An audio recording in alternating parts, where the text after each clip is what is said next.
पूर्व मुख्यमंत्री शिवराज सिंह चौहान की तर्ज पर मध्य प्रदेश के नए मुख्यमंत्री मोहन यादव का बुलडोजर भी अब अपराधियों के घरों को तबाह करने की ओर निकल पड़ा है।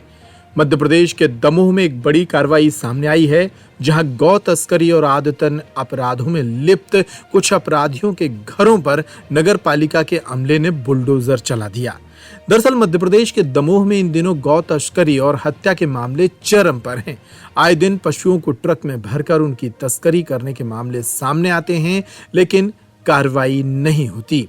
कार्रवाई होती भी है तो आरोपी कुछ ही दिनों में बाहर आ जाते हैं। बीते दिनों शहर के पुराना तालाब के पास गौ तस्करी करने वाले कुछ लोग करीब दर्जन भर मवेशियों को दौड़ाते हुए ले जा रहे थे। इस बीच आसाटी वार्ड चौराहे पर बजरंग दल के कुछ कार्यकर्ता बैठे हुए थे, जिन्हें देखकर गौ तस्करों की गैंग रफू चक्कर हो गई।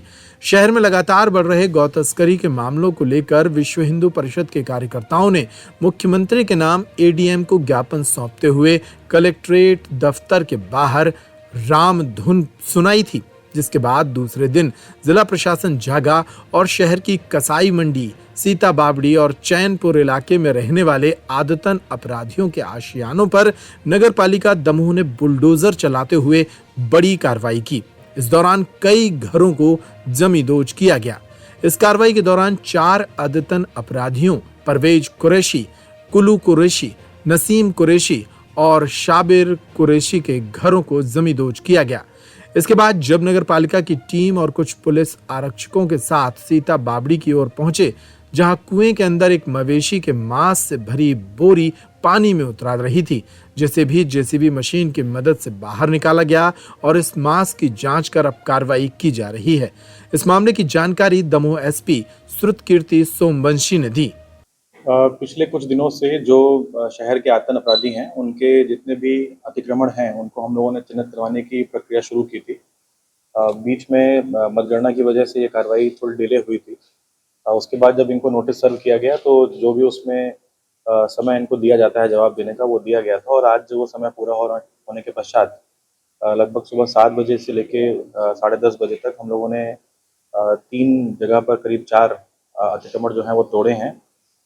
ये चारों जो हैं आतंक अपराधी हैं, जो कि गो हत्या और तमाम तरह के पशु क्रूरता के जितने भी अपराध हैं उनमें शामिल रहे हैं। इनके ऊपर अनेक अपराध पहले से दर्ज हैं। इसमें जो चारों के नाम हैं वो परवेज़ कुरैशी, कल्लू कुरैशी, नसीम कुरैशी और शाबिर कुरैशी। इन चारों ही जगहों पर इनके अतिक्रमण तोड़ दिए गए हैं। इसके अलावा कुछ अपराधी जिनके अतिक्रमण नहीं है पर उनका रिकॉर्ड बड़ा है, उस पे भी पुलिस जो है उनकी प्रतिबंधात्मक कार्रवाई की तैयारी कर रही है। आने वाले टाइम पे उनके जिला बदर और एनआईसी की कार्रवाई भी की जाएगी। सर, ये तो बहुत कम है कसाई की। क्या कह रहे हैं? काफी लंबी लिस्ट है कसाईयों की। बिल्कुल। हमारे पास करीब 27 लोगों का रिकॉर्ड मौजूद है, जिनको हम लोग पीरियोडिकली चेक कर रहे हैं, और ये अतिक्रमण तोड़ने की कार्रवाई जो है वो लगातार जारी रहेगी। हमारा प्रयास ये रहेगा कि आने वाले 2 से 3 महीने में जितने भी इस प्रकार के अपराधियों के अतिक्रमण हैं, उनको हम नोटिस सर्व करवाकर उनको तोड़ दें, और ज़्यादा से ज़्यादा जो इनमें बड़े अपराधी हैं उनकी एनआईसी की कार्रवाई भी पूरी करवा दें। लगातार हम लोगों की टीमें इसमें मॉनिटरिंग कर रही हैं। हमने अलग से एक गश्त का प्लान भी बनाया है, जो कल रात से शुरू हुआ है। पूरे संभाग और पूरे देहात के अलावा एक जो कसाई मंडी है और जितने भी ये जहाँ पर गाय की तस्करी और गाय के कटने के मामले सामने आते हैं, उनके लिए अलग से गश्त का प्लान क्रिएट किया गया है, जहाँ पे एक थाना प्रभारी और उसके साथ लाइन का कुछ बल उसको एक गाड़ी के साथ उपलब्ध कराया जाएगा और वो इन क्षेत्रों में गश्त करेगा। इसके अलावा जितने भी ऐसे संवेदनशील पॉइंट हैं, वहाँ पर हमारे सादे कपड़ों में भी पुलिस के लोग जो हैं वो डिप्लॉय किए जा रहे हैं, और लगातार इसके पीछे जितने भी इस प्रकार के लोग हैं उन पर कार्रवाई की जा रही है।